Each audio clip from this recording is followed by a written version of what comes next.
Oh, to be a monster hunter with a cute girl and a cat in a tent. Why is this not my life? Why have I been cursed with this petty existence? Who knows, at this rate, it might actually be my life. It's fucking 81 degrees on Halloween. 81 degrees, half this fucking world's about to look like that shit, dude. We gonna be fighting Zora Magdaroses every week, nigga. Let's go. Yep, another episode.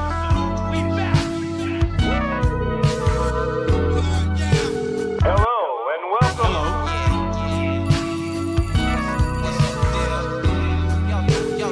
Ladies and gentlemen, I would like to apologize in advance for the gameplay you're about to see. Gameplay is a strong as fuck word. Not only am I playing Monster Hunter like shit, like really badly, I'm playing it really badly and I don't know why. I'm misreading attacks.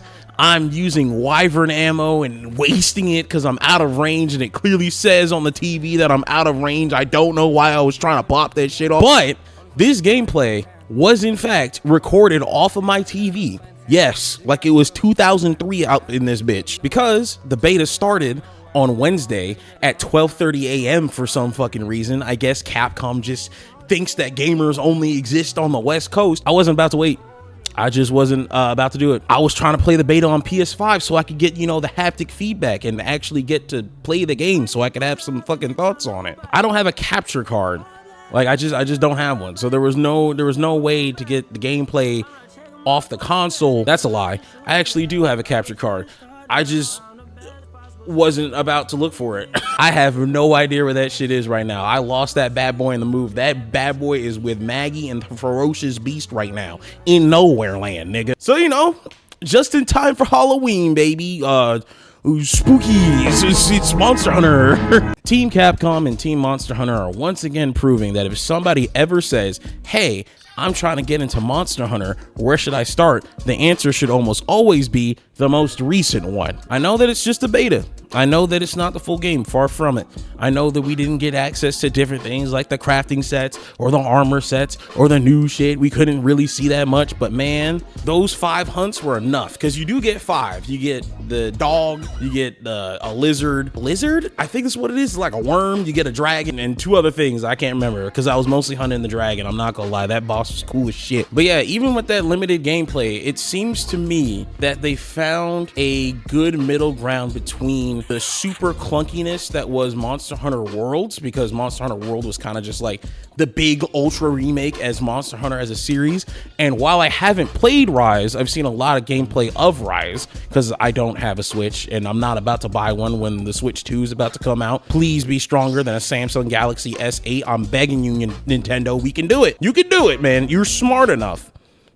You're smart enough to do this. But from the gameplay that I've seen, it seems like that game was a lot more, I don't want to say arcadey, but just like faster paced. Like I heard that it was pretty easy to pretty much just railroad all the monsters in that game except for a few. Monster Hunter Wilds isn't nearly as slow as Monster Hunter World. It's nowhere near as fast as that game, but there's a lot of like quality of life things that they did that kind of like mesh the 2 games together. From what I could tell from an outside perspective, Monster Hunter Worlds was the last Monster Hunter game I played before this moment. That is just full clarity. Just full clarity.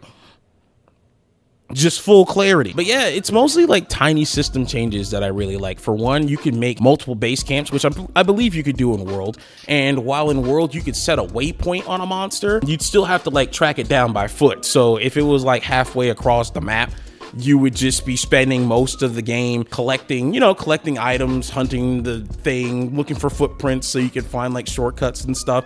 Normal Monster Hunter shit, but it would take a while to get to the monster. In this game though, if you're just like fully in it to like hunt and kill shit, you don't care about fishing, you don't care about cooking meals, you have enough whetstones, you have everything, you're just here to fight monsters and get like parts or to like help out your friends.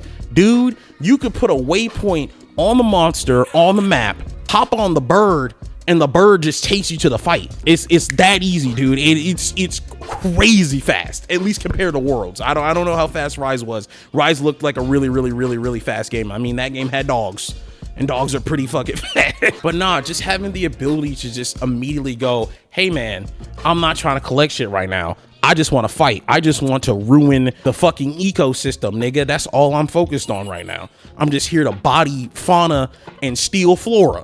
You can just do that. You just have that option. Also, the handler in this game, not only is she just a 10 out of 10 on paper, my wife, Alma, please, why am I not living the life I see on the loading screen in the main menu? But she also collects items and things for you and restocks your supplies while you're on the hunt. So while she's not participating in the fights per se, she's constantly like getting shit for you in the background. And then when the monster runs off and she comes back on screen, she's like, oh, I refilled this. Oh, new supplies came in. Oh, I found some fragmented parts. Here you go. And now all of a sudden you have maxed out dung pods and you can break up the stupid dog tooth pack or whatever, those stupid dragonas, those annoying ass fucking dogs. They run in packs, like, which is pretty cool, but they run in packs. You have to like break them up by using shit. I mean, that's the easiest way to explain it. Now, of course, y'all already know me. If you've seen me before, I'm light bowgun, heavy bowgun guy. I didn't try out any of the weapons. However, from what I could see from a distance, it looked really cool. You know, light bowgun, heavy bowgun felt just as good, if not better, than it did in Worlds. I was putting hundreds of thousands of rounds of ammunition down that line, dude. I was fucking shit up when I was actually playing good, which is not in this gameplay. God, it's about to be a mess. It's so hot in this room. Why am I wearing green pants October 31st? I'll tell you why, because it still feels like it's summer outside. The earth is dying. One of the other fixes I liked a lot was the fact that if nobody responds to your SOS flare, or while you're waiting for someone to respond to your SOS flare, you can just have NPCs in your game. So even if you don't want to play with anybody on the internet at all, you can always get help, which is gonna be great for new players, especially because I've seen a lot of people, they're starting to get interested in Monster Hunter again. They're like, oh, it looks a little complicated, looks a little this, looks a little that. This is just another thing that can help them, especially in the early game. This is just another thing to, you know, help facilitate play, help keeping people, you know, on the line, keep people interested. So like, even if the player base dies down, or player base is all doing a DLC or something, and there's not really anybody in the early areas responding to SOS flares for the early missions because they don't need those parts or whatever, even though for Monster Hunter that's actually still pretty common. Like, even if you're doing early missions in Worlds, it's pretty easy to get like a team of Japanese dudes who with maxed out gear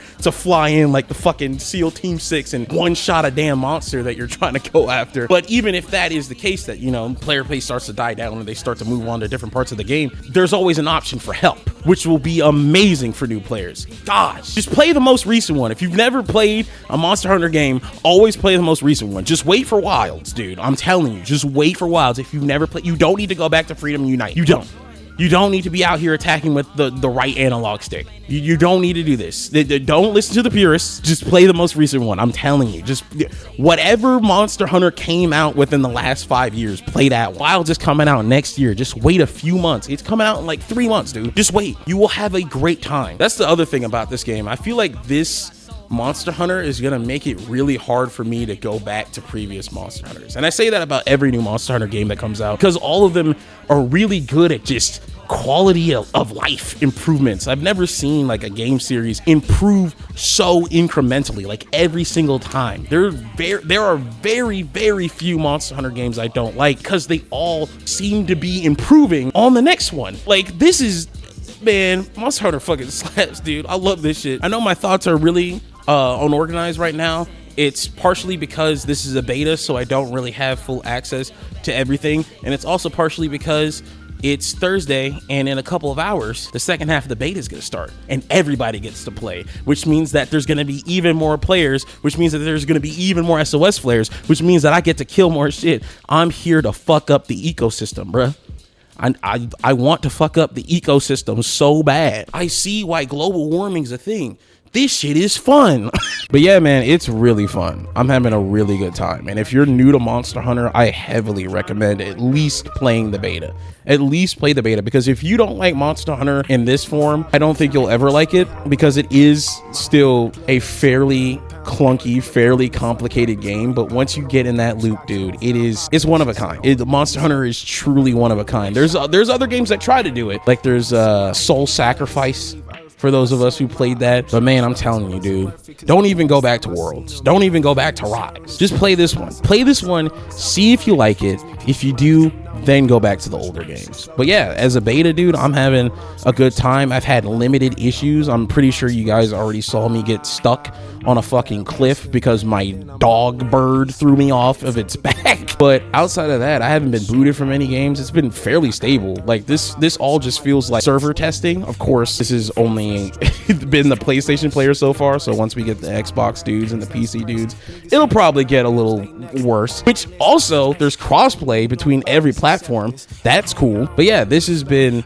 an amazing beta, and I think that's all I have to say. Wrong! I messed up. I almost forgot. The fucking character creator in this game, peak. This shit is amazing. Monster Hunter Wilds, Baldur's Gate 3, Neo 2. For every game coming out in 2025 and beyond, like in a post Monster Hunter Wilds, Neo 2, Baldur's Gate 3 world, if your character creator is not as good as those 3 games, it's dog shit.